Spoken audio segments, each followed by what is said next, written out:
Okay, magandang araw, magandang gabi, magandang umaga sa inyong lahat mga kaibigan ulit. At ito po ang inyong lingkod, Banat PH. Ang susunod na video natin ay patungkol nga dito sa hindi natuloy na pag-file ng impeachment complaint kontra kay Pangulong Marcos ng mag-asawang Cardema. Ito yung Duterte Youth Party List, no? So, hindi natuloy dahil hindi nila nadatnan yung tatanggap na tao. Okay? Yun yung isang ano. Ngayon, sabi dito ni Jose Castro, karapatan nila, no? Karapatan nila na file ng complaint, impeachment complaint kontra kay Pangulong Marcos dito sa palagay nilang pagpapadala kay Digong doon sa Dahig, no? Ngayon, ang ano dito, tama naman yung kay Jose Claire. Masama ba ang makipagtulungan sa Interpol? Interpol ang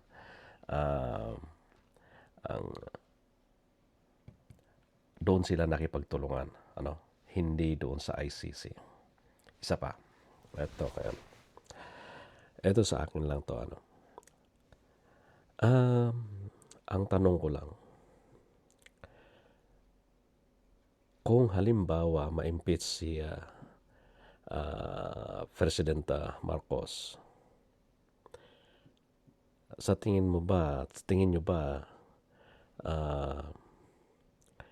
kung Duterte ang maging presidente ulit, ipaglalaban kaya ang karapatan ng Pilipinas dyan sa West Philippine Sea? Yun lang ang tanong. Kasi nakita naman natin noon kay Digong ay may pangako na sasakay siya ng jet ski upang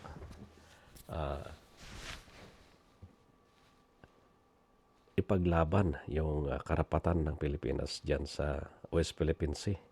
Pero anong nangyari? Wala. Okay? Naging mas malapit pa siya sa China noon. Ngayon, noong si Digong, free ba yung mga mangingisda na pumunta dyan sa West Philippine Sea? Hindi. No? So, walang pinagbago. Makipagkaibigan ka man dyan sa China, hindi pa rin niya tatanggapin ang karapatan ng Pilipinas dyan sa West Philippine Sea. So, anong kailangan natin gawin? Alam naman natin na malakas ang China. Okay? So, tama yung ginawa ni BBM na makipag-alyansa sa Amerika. Kasi itong China talagang gustong-gusto na nilang kunin ang mga nasasakupan ng Pilipinas. At hindi lang ganun, no? Mayaman sa langis. Gas and oil, mayaman ang West Philippine Sea sa nasasakupan ng Pilipinas. Kaya karapatan nila, sabi nga ni Yosek, no? Karapatan nila na mag-file ng complaint. At saad pa niya, dapat daw mas marami pang mga batas ang magawa nila. Siguro may ibig sabihin yun eh. May ibig sabihin yung sinabi ni Yosek na ganun. Maaring itong party list na to ay patulog-tulog, no? Okay? Pakinggan natin yung sinabi ni Jose Castro.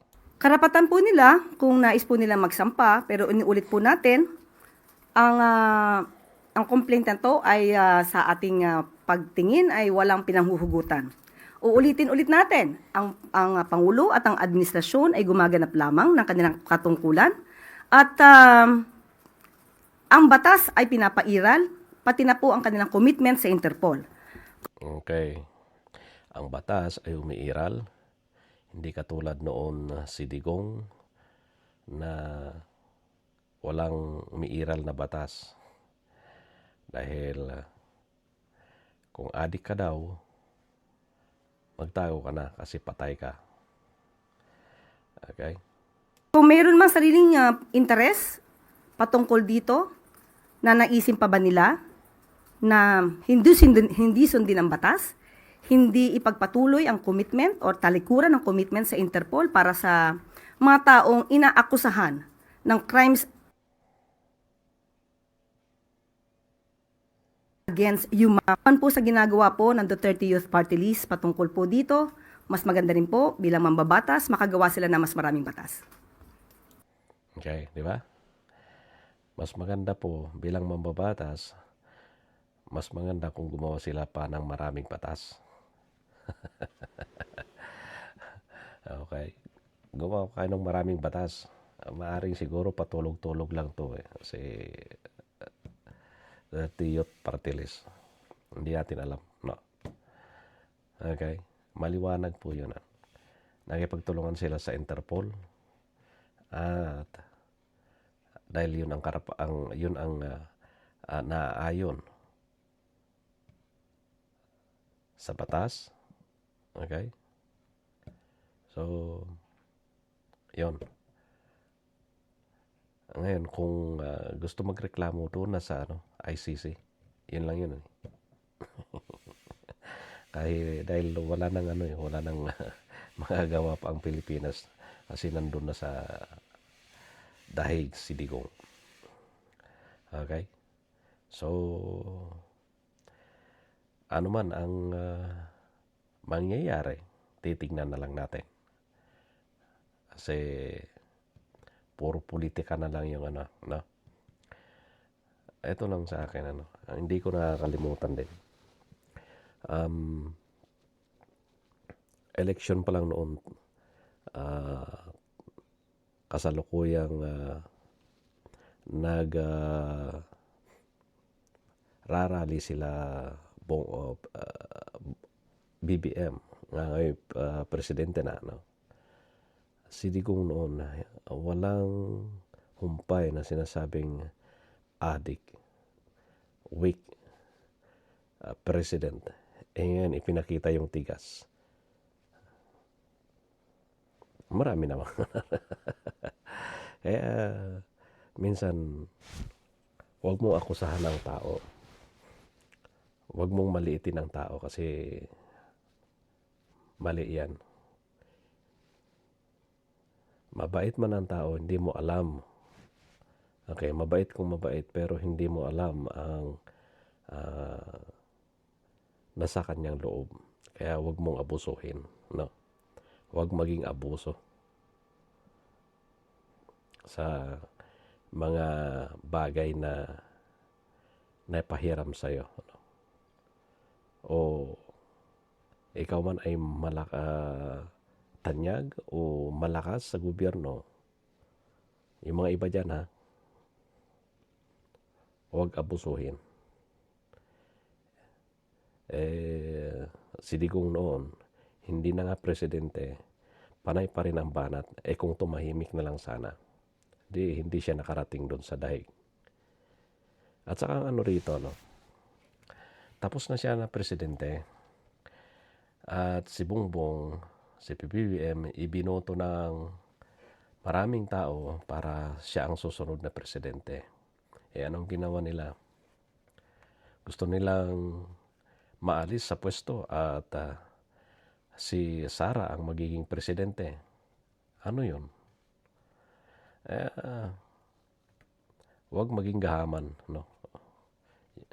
Huwag maging gahaman sa pwesto sa gobyerno. Okay mga kaibigan, maraming salamat sa iyong panunood ulit sa ating video.